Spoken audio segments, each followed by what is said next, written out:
నమస్తే, welcome to Sakshi business. This is Shahida. Post office లావాదేవీల్లో కీలక మార్పులు చోటు చేసుకుంటున్నాయి. కొత్తగా అమల్లోకి వచ్చిన ఆదాయపు పన్ను నిబంధనలు 2026 ప్రకారం ఇకపై డిపాజిట్ చేయడం లేదా డబ్బు విత్ డ్రా చేసుకోవడం వంటి ఆర్థిక లావాదేవీలకు పాన్ కార్డు తప్పనిసరిగా మారింది. ఈ మేరకు ఇండియా పోస్ట్ నోటిఫికేషన్ జారీ చేసింది.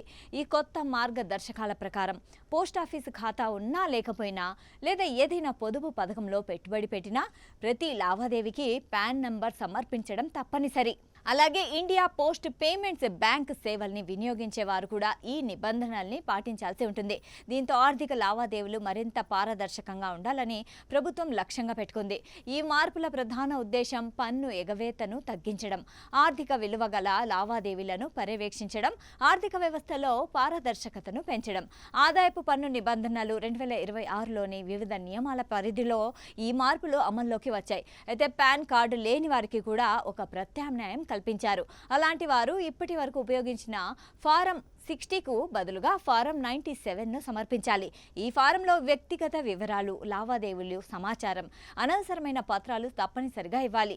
పాన్ లేకుండా జరిగే లావాదేవీలకు కూడా సరైన విధంగా నమోదు చేయడానికి ఈ చర్యలు తీసుకున్నారు. ఇక మరో ముఖ్యమైన మార్పు ఫారం 15G, 15Hలకు సంబంధించింది. ఇప్పటి వరకు వడ్డీపై TDS మినహాయింపునకు వేర్వేరు ఫారాలు ఉండేవి. కానీ ఇప్పుడు వాటిని ఒకే ఫారం 121గా ఏకీకృతం చేశారు. ఈ ఫారం ప్రతి ఆర్థిక సంవత్సరంలో తప్పనిసరిగా సమర్పించాల్సి ఉంటుంది. అయితే మొత్తం పన్ను విధించదగిన ఆదాయం 0 ఉన్న వారికే ఇది వర్తిస్తుంది.